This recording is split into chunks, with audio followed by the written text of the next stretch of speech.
Welcome to ವಾಸ್ತು ಜ್ಯೋತಿ ಕಾರ್ಯಕ್ರಮಕ್ಕೆ ಸುಸ್ವಾಗತಗಳು. ನೋಡಿ, July 12ರಿಂದ 18 ವಾರ ಭವಿಷ್ಯ ದ್ವಾದಶ ರಾಶಿಗಳ ಫಲಗಳನ್ನು ತಿಳ್ಕೊಳ್ಳೋಣ. ಅದಕ್ಕೂ ಮುಂಚೆ ಪರಿಸರ ಅಂದರೆ ಯಾವ ಯಾವ ಗ್ರಹಗಳು ಯಾವ ಯಾವ ರಾಶಿಯಲ್ಲಿ ಗೋಚರಿಸ್ತಾ ಇದೆ ಅಂತ ತಿಳ್ಕೊಳ್ಳೋಣ. ಮೊದಲನೇದಾಗಿ ಸೂರ್ಯ ಮತ್ತು ಬುಧ ಮಿಥುನ ರಾಶಿಯಲ್ಲಿ ಸಂಚಾರ. ಹಾಗೆ ಗುರು ಚಂದ್ರನು ಯುತಿ ಆಗ್ತಿದ್ದಾರೆ ಈ ವಾರದಲ್ಲಿ. ಗುರು ಉಚ್ಚ ಸ್ಥಿತಿಯಲ್ಲಿ ಕರ್ಕ ರಾಶಿಯಲ್ಲಿಯೂ, ಚಂದ್ರ ಸ್ವಸ್ಥಾನವಾದ ಕರ್ಕಾಟಕ ರಾಶಿಯಲ್ಲಿ ಯುತಿ ಆಗ್ತಾ ಇದೆ. ನಂತರ ನೋಡಿ, ಶುಕ್ರ ಚಂದ್ರ ಕೇತು 3 ಜನ ಯುತಿ ಆಗ್ತಾರೆ ವಾರಾಂತ್ಯದಲ್ಲಿ.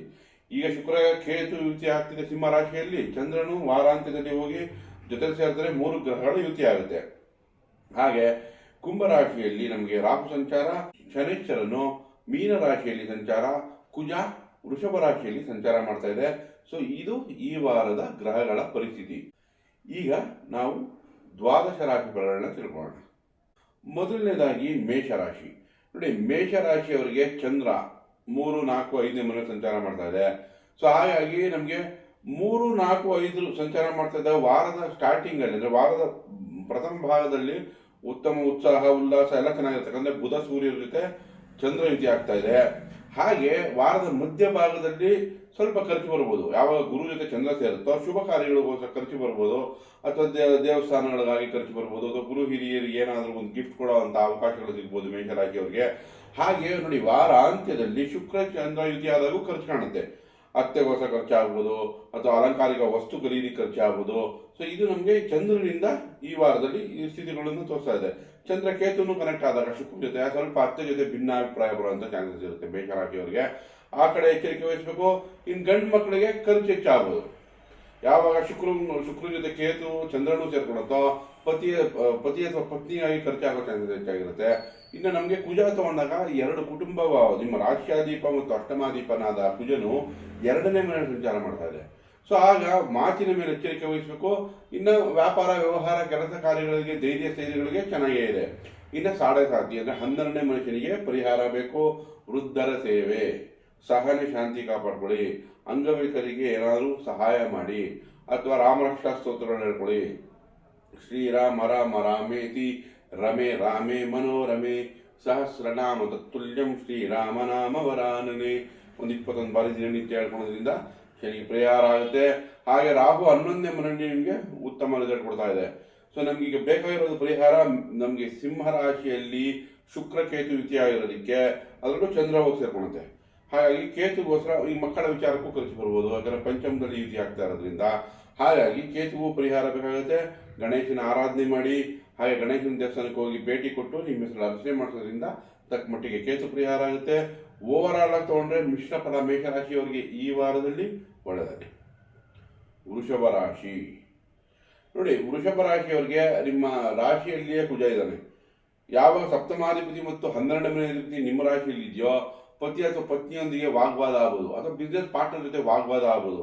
ಸೊ ಅದಕ್ಕೆ ಈಗ ಫೈರ್ದು ಎನರ್ಜಿ ಜಾಸ್ತಿ ಆಗೋದ್ರಿಂದ ಕುಜಿಗೆ ಬ್ಯಾಲೆನ್ಸ್ ಬೇಕಾಗುತ್ತೆ. ಬ್ಯಾಲೆನ್ಸ್ ಮಾಡೋದ್ರೆ ಪರಿಹಾರಗಳು ಬೇಕಾಗುತ್ತೆ. ಹಾಗಾಗಿ ಓಂ ಸುಬ್ರಹ್ಮಣ್ಯ ನಮಃ, ಓಂ ಕಾರ್ತಿಕೇಯ ನಮಃ, ಓಂ ಷಣ್ಮುಗಾಯ ನಮಃ, ಓಂ ಡಂಬಾಯ ನಮಃ, ಓಂ ಡಂಬಾಯ ನಮಃ ಇದರ ಅಷ್ಟೋತ್ತರ ಹೇಳ್ಕೊಳ್ಳೋದ್ರಿಂದ ಕೂಡ ಸುಬ್ರಹ್ಮಣ್ಯಗೆ ಪರಿಹಾರ ಆಗುತ್ತೆ. ಜೊತೆಗೆ ತೊರಿಬೇಳೆ ಬೆಲ್ಲವನ್ನು ಸುಬ್ರಹ್ಮಣ್ಯನ ದೇವಸ್ಥಾನದಲ್ಲಿ ಕೊಡೋದ್ರಿಂದ ಕೂಡ ನಾವು ಕುಜ ಪರಿಹಾರ ಆಗುತ್ತೆ. ಇನ್ನು ಧನಭಾವ, ಕುಟುಂಬ ಭಾವದಲ್ಲಿ ಬುಧ ಚಂದ್ರ ಸೂರ್ಯ 3 ಜನನು ಯುತಿ ಆಗ್ತಿದ್ದಾರೆ. ಬುಧ 2ನೇ ಮನೆ ಅಧಿಪತಿಯಾಗಿ ಅಲ್ಲೇ ಇರೋದು ಒಂದು ಲಾಭ ತಂದು ಕೊಟ್ರೆ, ಅದ್ರ ಜೊತೆ ಚಂದ್ರ 3ನೇ ಮನೆ ಅಧಿಪತಿಯಾಗಿ 2 ಅಕ್ಕಂಗಿರಿಂದ ಲಾಭ, ಮಾತುಕತೆಯಿಂದ ಲಾಭ. ಸೊ ನಿಮಗೆ ಈ 2ನೇ ಮನೆಯಲ್ಲಿ ಸೂರ್ಯ ಬುಧ ಸೇರಿಕೊಂಡಿರೋದು ಒಂದು ಲಾಭನೇ ತಂದುಕೊಡುತ್ತೆ. ಮತ್ತೆ ವೃಷಭ ರಾಶಿಯವರಿಗೆ 3ನೇ ಮನೆಯಲ್ಲಿ ಗುರು ಚಂದ್ರನ ಯುತಿ ಆಗ್ತಾರೆ ಮಧ್ಯಭಾಗದಲ್ಲಿ. ಅದು ಕೂಡ ನಿಮ್ಮ ಪ್ರಯತ್ನಗಳಿಂದ ಲಾಭ ತಂದುಕೊಡುತ್ತೆ. ಚಂದ್ರ ಬೇರೆ ಸ್ವಸ್ಥಾನಕ್ಕೆ ಹೋಗುತ್ತೆ. ಸಣ್ಣ ಪುಟ್ಟ ವಾಯು ವಿಹಾರಕ್ಕೆ ಹೋಗುವಂತ ಅವಕಾಶಗಳು ಬರ್ಬೋದು, ಪ್ರಯಾಣಗಳ ಸಾಧ್ಯತೆ ಇದೆ. ಹಾಗೆ 4ನೇ ಮನೆಯಲ್ಲಿ ಶುಕ್ರ ಕೇತು ಯುತಿ ಆದ್ರೆ ಮನೆಗೋಸ್ಕರ ಖರ್ಚು, ಏನಾದ್ರೂ ಇಂಟೀರಿಯರ್ ಮಾಡ್ಸೋದಾಗ್ಲಿ ಅಥವಾ ಪ್ಲಂಬಿಂಗ್ ಕೆಲಸ ಆಗಲಿ ಏನಾದರೂ ಒಂದು ಅದಕ್ಕೋಸ್ಕರ ಖರ್ಚು ಕಾಣುತ್ತೆ. ಅಥವಾ ತಾಯಿ ಆರೋಗ್ಯದಲ್ಲಿ ಸ್ವಲ್ಪ ಖರ್ಚು ಕಾಣ್ಬೋದು. ಹಾಗಾಗಿ ಕೇತುಗೆ ಪರಿಹಾರ ಬೇಕು. ಇನ್ನು 4ನೇ ಮನೆಯಲ್ಲಿ ಶುಕ್ರ ಅತ್ಯುತ್ತಮವಾಗಿ ನಿಮ್ಗೆ ರಿಸಲ್ಟ್ ಕೊಡುತ್ತೆ. ಫ್ಲಾಟ್ ಖರೀದಿ ಆಗ್ಬೋದು, ವಾಹನ ಖರೀದಿ ಆಗ್ಬೋದು, ಇಂಥದಕ್ಕೆ ನಿಮಗೆ ಪ್ರಚೋದನೆ ಕೊಡುತ್ತೆ, ಅಂದ್ರೆ ಇಂಥದಕ್ಕೆ ಅವಕಾಶ ಮಾಡಿಕೊಡುತ್ತೆ. ಬಟ್ ಕೇತು ಅಲ್ಲಿ ನಿಧಾನ ಮಾಡೋದ್ರಿಂದ ಕೇತುಗೆ ಪರಿಹಾರ ಬೇಕು. ಪಲಾಶ ಪುಷ್ಪ ಸಂಕಾಶಂ ತಾರಕಾಗ್ರಹ ಮಸ್ತಕಂ ರೌದ್ರಂ ರೌದ್ರಾತ್ಮಕಂ ಘೋರಂ ತಂ ಕೇತುಂ ಪ್ರಣಮಾಮ್ಯಹಂ. ಒಂದು 21 ಬಾರಿ ಹೇಳ್ಕೊಳ್ಳಿ. ಗಣೇಶನ ದೇವಸ್ಥಾನಕ್ಕೆ ಭೇಟಿ ಕೊಟ್ಟು ಅಲ್ಲಿ ಅರ್ಚನೆಗಳು ಮಾಡಿಸೋದ್ರಿಂದ ತಕ್ಕ ಮಟ್ಟಿಗೆ ಒಳ್ಳೆಯದಾಗುತ್ತೆ. ಬೀದಿ ನಾಯಿಗೆ ಆಹಾರ ಕೊಡೋದ್ರಿಂದ ಕೂಡ ಕೇತುಗೆ ಪರಿಹಾರ ಆಗುತ್ತೆ. ನಂತರ ನಿಮಗೆ 11ನೇ ಮನೆಯಲ್ಲಿ ಶನೈಶ್ವರ, ಕರ್ಮಕಾರಕನಾದ ಶನೈಶ್ವರನು ಕರ್ಮಾಧಿಪತಿಯಾಗಿ 11ರಲ್ಲಿರೋದ್ರಿಂದ ಕೆಲಸ ಕಾರ್ಯಗಳಿಗೆ ಏಳಿಗೆ ಚೆನ್ನಾಗಿದೆ. ನೋಡಿ, ಗುರುವಿನ ದೃಷ್ಟಿ ಕೂಡ ಬೀಳ್ತಾ ಇದೆ. 11ನೇ ಮನೆ ಅಧಿಪತಿಯಾದಂಥ ಗುರುವಿನ ದೃಷ್ಟಿ ಶನೈಶ್ವರನ ಮೇಲೆ ಬೀಳ್ತಾ ಇರೋದ್ರಿಂದ ಕೆಲಸ ಕಾರ್ಯಗಳು ತುಂಬ ಚೆನ್ನಾಗಿದೆ. ಹಾಗೆ ಕರ್ಮಸ್ಥಾನದಲ್ಲಿ ರಾಹು ಸಂಚಾರ ಮಾಡ್ತಾ ಇರೋದ್ರಿಂದ ರಾಹು ಕೂಡ ನಿಮ್ಗೆ ಅನುಕೂಲ ಮಾಡಿಕೊಡುತ್ತೆ. ನಿಮ್ಮ ರಾಶಿಯಾಧಿಪತಿ ನಿಮಗೆ ಸ್ನೇಹಿತನೇ ಆಗಿರೋದ್ರಿಂದ ಹೆಚ್ಚು ಅನುಕೂಲಗಳನ್ನ ನಿರೀಕ್ಷಿಸಬಹುದು. ಯಾಕಂದರೆ ಶುಕ್ರನ ದೃಷ್ಟಿನೂ ರಾಹು ಮೇಲೆ ಬೀಳ್ತಾ ಇದೆ. ಹಾಗಾಗಿ ನಮಗೆ ಇಲ್ಲಿ ಒಳ್ಳೊಳ್ಳೆ ಆಪರ್ಚುನಿಟಿ ಸಿಗುವಂಥ ಚಾನ್ಸಸ್ ಹೆಚ್ಚಾಗುತ್ತೆ. ಅದರಲ್ಲೂ ಈಗ ಆಕ್ಟಿಂಗ್ ಹುಡುಕ್ತಾ ಇದ್ದವ್ರಿಗೆ ಅಥವಾ ಫಿಲಮ್ ಅಲ್ಲಿ, ಸೀರಿಯಲ್ ಅಲ್ಲಿ, ಈ ಥರ ಬ್ರ್ಯಾಂಡಲ್ಲಿ ಇರೋರು, ಲಕ್ಸುರಿ ಜ್ಯುವೆಲರಿ, ಸ್ಯಾರೀಸು, ಈ ಫೀಲ್ಡಲ್ಲಿ ಇರೋರಿಗೆ ಒಂದು ಒಳ್ಳೆ ಅವಕಾಶಗಳೇ ದೊರಕುತ್ತೆ ಈ ವಾರದಲ್ಲಿ. ಓವರ್ ಆಲ್ ತಗೊಂಡ್ರೆ ತುಲಾ ರಾಶಿಯವರಿಗೆ ನೋಡಿ, ಸ್ವಲ್ಪ ಕೋಪತಾಪ ಬ್ಯಾಲೆನ್ಸ್ ಮಾಡ್ಕೊಂಡ್ರೆ ವ್ಯಾಪಾರ, ವ್ಯವಹಾರ, ಕೆಲಸ ಕಾರ್ಯಗಳಲ್ಲಿ ಉತ್ತಮ ಅವಕಾಶ ದೊರಕುತ್ತೆ. ಒಳ್ಳೆಯದಾಗಿ. ಮಿಥುನ ರಾಶಿ ನೋಡಿ, ಮಿಥುನ ರಾಶಿಯವರಿಗೆ ನಿಮ್ಮ ರಾಶಿ ಮತ್ತು 2, 3ರಲ್ಲಿ ಚಂದ್ರ ಸಂಚಾರ ಮಾಡುತ್ತೆ. ಸೊ ಹೊಸ ಉತ್ಸಾಹ, ಉಲ್ಲಾಸ ಎಲ್ಲ ಚೆನ್ನಾಗಿರುತ್ತೆ. ಬಟ್ 12ನೇ ಮನೆಯಲ್ಲಿ ಕುಜ ಇದ್ರೆ ಪತಿ ಪತ್ನಿಯಲ್ಲಿ ಭಿನ್ನಾಭಿಪ್ರಾಯ, ಕೋಪತಾಪಗಳು, ಜಗಳಗಳಾಗೋ ಸಂಭವ ಹೆಚ್ಚಾಗುತ್ತೆ. ನಂತರ ನಿಮ್ಮ ರಾಶಿಯಲ್ಲೇ ಸೂರ್ಯ ಇದೆ, ನಿಮ್ಮ 3ನೇ ಮನೆ ಅಧಿಪತಿಯಾಗಿದೆ. ಸೊ ಅಣ್ಣ ತಮ್ಮಂದ ಜೊತೆ ಸ್ವಲ್ಪ ವಾದ ವಿವಾದ ಆಗ್ಬೋದು, ಎಚ್ಚರಿಕೆ ವಹಿಸಿ. ಬಟ್ ಅವರಿಂದ ಸಹಾಯ ಕೂಡ ಆಗುತ್ತೆ. ಹಾಗೆ ಜೊತೆಗೆ ಅದರಲ್ಲಿ ಬುಧ ಚಂದ್ರರು ಇದೆ. 2ನೇ ಮನೆ ಅಧಿಪತಿ ನಿಮ್ಮಲ್ಲೇ ಇದ್ದಾಗ ಕುಟುಂಬಕ್ಕಾಗಿ ಸ್ವಲ್ಪ ಖರ್ಚುಗಳು ಬರ್ಬೋದು. ಸೊ ಅದಕ್ಕೆ ನೀವು ಬ್ಯಾಲೆನ್ಸ್ ಮಾಡಬೇಕಾಗುತ್ತೆ. ಇನ್ನು ಬುಧ ಸ್ವಸ್ಥಾನದಲ್ಲೇ ಇರೋದ್ರಿಂದ ಅದು ಮ್ಯಾನೇಜ್ ನೀವು ಚೆನ್ನಾಗೇ ಮಾಡ್ತೀರಾ. 4ನೇ ಮನೆ ಅಧಿಪತಿನೂ ಬುಧ ಆಗಿದೆ. ಸೊ ಹಾಗಾಗಿ ಪ್ರಾಪರ್ಟಿ ತೊಗೊಳಕ್ಕಾಗಲಿ, ಅಥವಾ ಕಮರ್ಷಿಯಲ್ ಪ್ರಾಪರ್ಟಿ ತೊಗೊಳಕ್ಕಾಗಲಿ, ಅಥವಾ ಎಜುಕೇಷನ್ಗಾಗಲಿ, ವಿದ್ಯಾಭ್ಯಾಸಕ್ಕೆಲ್ಲ ತುಂಬ ಚೆನ್ನಾಗಿದೆ ಅಂತಲೇ ಹೇಳ್ಬೋದು. ಮತ್ತು ನೋಡಿ, 2ನೇ ಮನೆಯಲ್ಲಿ ಗುರು ಉಚ್ಚ ಸ್ಥಿತಿಲಿದೆ. ಹಾಗಾಗಿ ಕುಟುಂಬದಲ್ಲಿ ಶುಭ ಕಾರ್ಯಗಳಿಗೆ ಅನುಕೂಲ ಆಗುತ್ತೆ, ವಧುವರ ಅನ್ವೇಷಣೆಗೆ ಅನುಕೂಲ ಆಗುತ್ತೆ.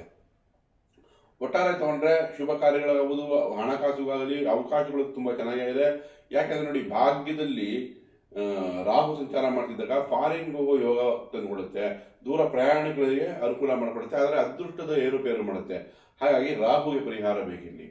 ರಾಹುಗೋಸ್ಕರ ಅರ್ಧಕಾಯಂ ಮಹಾವೀರ್ಯಂ ಚಂದ್ರಾದಿತ್ಯ ವಿಮರ್ಧನಂ ಸಿಂಹಿಕಾ ಗರ್ಭ ಸಂಭೂತಂ ತಂ ರಾಹುಂ ಪ್ರಣಮಾಮ್ಯಂ ಒಂದು 21 ಬಾರಿ ಹೇಳ್ಕೊಳೋದ್ರಿಂದ ಅದೃಷ್ಟಗಳದ್ದು ಕೊರತೆ ಕಡಿಮೆ ಆಗುತ್ತೆ. ಜೊತೆಗೆ ಆಷಾಢ ಬೇರೆ, ದುರ್ಗಾ ಆರಾಧನೆ ಮಾಡಿ ಖಂಡಿತ ನಿಮಗೆ ರಾಹು ಒಳ್ಳೇದು ಮಾಡುತ್ತೆ.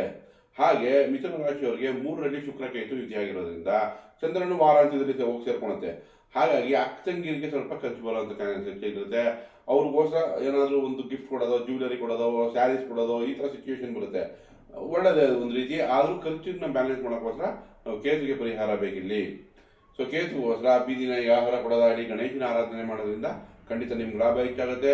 ಇನ್ನು ಮಿಥುನ ರಾಶಿಯವರಿಗೆ ಪತಿ ಪತ್ನಿಯಲ್ಲಿ ಭಿನ್ನಾಭಿಪ್ರಾಯ, ಕೋಪತಾಪಗಳನ್ನು ಬ್ಯಾಲೆನ್ಸ್ ಮಾಡ್ಕೊಂಡ್ರೆ ಕುಜನ ಪರಿಹಾರ ಒಂದು ಮಾಡ್ಕೊಂಡ್ರೆ ಸುಬ್ರಹ್ಮಣ್ಯಂಗೆ ಅಷ್ಟೋತ್ತರಗಳು ಹೇಳ್ಕೊಡೋದು, ಸುಬ್ರಹ್ಮಣ್ಯನ ದೇವಸ್ಥಾನದಲ್ಲಿ ತೊಗರಿಬೇಳೆ ಬೆಲ್ಲ ಕೊಡೋದು, ಅಣ್ಣ ತಮ್ಮಂದ್ರನ್ನು ಮನೆಗರೆದು ಒಂದು ಒಳ್ಳೆ ಸಿಹಿ ತಿಂಡಿ ಕೊಡೋದು, ಇದರಲ್ಲಿ ಕುಜ ಪರಿಹಾರ ಆಗುತ್ತೆ. ಆಗ ವ್ಯಾಪಾರ ವ್ಯವಹಾರದಲ್ಲಿ ಅಥವಾ ಗುರು ಬಲದಲ್ಲಿ ತುಂಬ ಚೆನ್ನಾಗಿದೆ. ಮಿಶ್ರ ಫಲ ಒಟ್ಟಾರೆ ಈ ವಾರದಲ್ಲಿ ಅಂತ ಹೇಳ್ಬೋದು. ಒಳ್ಳೆಯದಾಗಿ. ಕರ್ಕ ರಾಶಿ ಕರ್ಕರಾಶಿಯವರಿಗೆ ನಿಮ್ಮ ರಾಶಿಯಲ್ಲಿ 12, 1, 2 ಅಂದರೆ ನಿಮ್ಮ ರಾಶಿ ಹಿಂದೆ, ನಿಮ್ಮ ರಾಶಿಯಲ್ಲಿ ಮತ್ತು ಮುಂದೆ ಚಂದ್ರ ಸಂಚಾರ. ವಾರದ ಸ್ಟಾರ್ಟಿಂಗ್ ಅಲ್ಲಿ ಖರ್ಚು ಹೆಚ್ಚಾಗಿ ಕಂಡ್ರು, ವಾರಾಂತ್ಯದಲ್ಲಿ ಶುಭದಾಯಕವಾಗಿ ರಿಸಲ್ಟ್ ಕೊಡುತ್ತೆ. 12ನೇ ಮನೆ ಸೂರ್ಯ 2ನೇ ಮನೆ ಅಧಿಪತಿ 12ರಲ್ಲಿ ಸಂಚಾರ ಮಾಡ್ತಿದ್ದಾಗ ಕುಟುಂಬಕ್ಕಾಗಿ ಖರ್ಚು ಹೆಚ್ಚು ಕಾಣುತ್ತೆ. ಬುಧನು 12ನೇ ಮನೆ ಅಧಿಪತಿಯಾಗಿ 12ರಲ್ಲಿ ಇದ್ರೆ 3ನೇ ಮನೆ ಅಧಿಪತಿ ಆಗುತ್ತೆ. ಸೊ ಓಡಾಟ, ತಿರುಗಾಟ, ಟ್ರಾವೆಲಿಂಗ್ ಹೆಚ್ಚಾಗ್ಬೋದು. ನಂತರ 2ನೇ ಮನೆ ಶುಕ್ರ ಕೆಲಸ ಕಾರ್ಯಗಳಲ್ಲಿ ಇನ್ಕಮ್ ತಂದುಕೊಟ್ರು, ಕೇತು ಜೊತೆ ಶುಕ್ರ ಇರೋದ್ರಿಂದ ಖರ್ಚು ಕುಟುಂಬದಲ್ಲಿ ಹೆಚ್ಚು ಕಾಣುತ್ತೆ. ಚಂದ್ರನು ಅಲ್ಲೇ, ರಾಷ್ಟ್ರಾಧಿಪನು ಅಲ್ಲೇ ಹೋದಾಗ ನಿಮಗೋಸ್ಕರ ಕೂಡ ಖರ್ಚು ಮಾಡ್ಕೋಬಹುದು ಈ ವಾರದಲ್ಲಿ. ಇನ್ನು ನಿಮಗೆ ವಿಶೇಷವಾಗಿ ಏನು ಹೇಳ್ಬೇಕಂದ್ರೆ, ಅಷ್ಟಮದಲ್ಲಿ ರಾಹು, 2ನೇ ಮನೆ ಕೇತು, ಇದಕ್ಕೆ ಪರಿಹಾರ ಬೇಕು. ಅಷ್ಟಮದಲ್ಲಿ ರಾಹು ಇದ್ರೆ ಉದ್ದಿನ ಬೇಳೆಯನ್ನು ದುರ್ಗಾದೇವಿ ದೇವಸ್ಥಾನ ಕೊಡಿ, ದುರ್ಗಾದೇವಿ ಆರಾಧನೆ ಮಾಡಿ. ನಂತರ 2ನೇ ಮನೆ ಕೇತುಗೋಸ್ಕರ ಗಣೇಶನ ಆರಾಧನೆ, ಗಣೇಶನ ದೇವಸ್ಥಾನಕ್ಕೆ ಹೋಗೋದು, ಬೀದಿನ ಈಗ ಆಹಾರ ಕೊಡೋದು ಇತ್ಯಾದಿಗಳಲ್ಲಿ ರಾಹು ಕೇತು ಪರಿಹಾರಗಳಾಗುತ್ತೆ. ಇನ್ನು ಅದೃಷ್ಟಗಳ ಸಣ್ಣದಾಗಿ ಕೊರತೆ ಕಾಣುತ್ತೆ. ನೋಡಿ, ನಿಮ್ಮ ರಾಶಿ ಗುರು ಬಂದಿರೋದ್ರಿಂದ ಎಷ್ಟೋ ಮಟ್ಟಕ್ಕೆ ಚೇತರಿಸ್ಕೊಂಡಿದ್ದೀರಾ. ಬಟ್ ಅಷ್ಟಮ ಶನಿಗೆ ಭಾಗ್ಯದಲ್ಲಿ ಶನಿಗೆ ನಿಮಗೆ ಪರಿಹಾರ ಬೇಕಾಗಿದೆ. ಸ್ವಲ್ಪ ಅದೃಷ್ಟಗಳು ನಿಧಾನ ಆಗುತ್ತೆ. ಹಾಗಾಗಿ ಶನೇಶ್ವರಂಗೋಸ್ಕರ ನೀವು ನೀಲಾಂಜನ ಸಮಾಭಾಸಂ ರವಿಪುತ್ರೇಮಾಗ್ರಜಂ ಛಾಯಾ ಮಾರ್ತಾಂಡ ಸಂಭೂತಂ ತಂ ನಮಾಮಿ ಶನೇಶ್ವರಂ ಒಂದು 21 ಬಾರಿ ಹೇಳ್ಕೊಳ್ಳಿ. ಎಳ್ಳೆಣ್ಣೆ ದೀಪ ಹಚ್ಚಿ ಹನುಮಾನ್ ಚಾಲೀಸ ಹೇಳ್ಕೊಳ್ಳಿ, ಅಥವಾ ವೃದ್ಧರ ಸೇವೆ ಮಾಡಿ. ಇದರಿಂದ ಶನಿ ಪರಿಹಾರ ಆಗುತ್ತೆ. ಓವರಾಲ್ ತಗೊಂಡ್ರೆ ಕರ್ಕರಾಶಿಗೆ ಮಿಶ್ರ ಫಲ, ಸ್ವಲ್ಪ ಖರ್ಚು ಹೆಚ್ಚಿಗೆ ಕಂಡ್ರು ವಾರಾಂತ್ಯದಲ್ಲಿ ಶುಭ ಫಲನೇ ಕೊಡುತ್ತೆ. ಒಳ್ಳೆಯದಾಗಿ. ದಯವಿಟ್ಟು ಈ ವಿಡಿಯೋ ಇಷ್ಟ ಆಗಿದ್ದಲ್ಲಿ ಲೈಕ್ ಮಾಡಿ, ಶೇರ್ ಮಾಡಿ, ಸಬ್ಸ್ಕ್ರೈಬ್ ಮಾಡಿ. ಧನ್ಯವಾದಗಳು.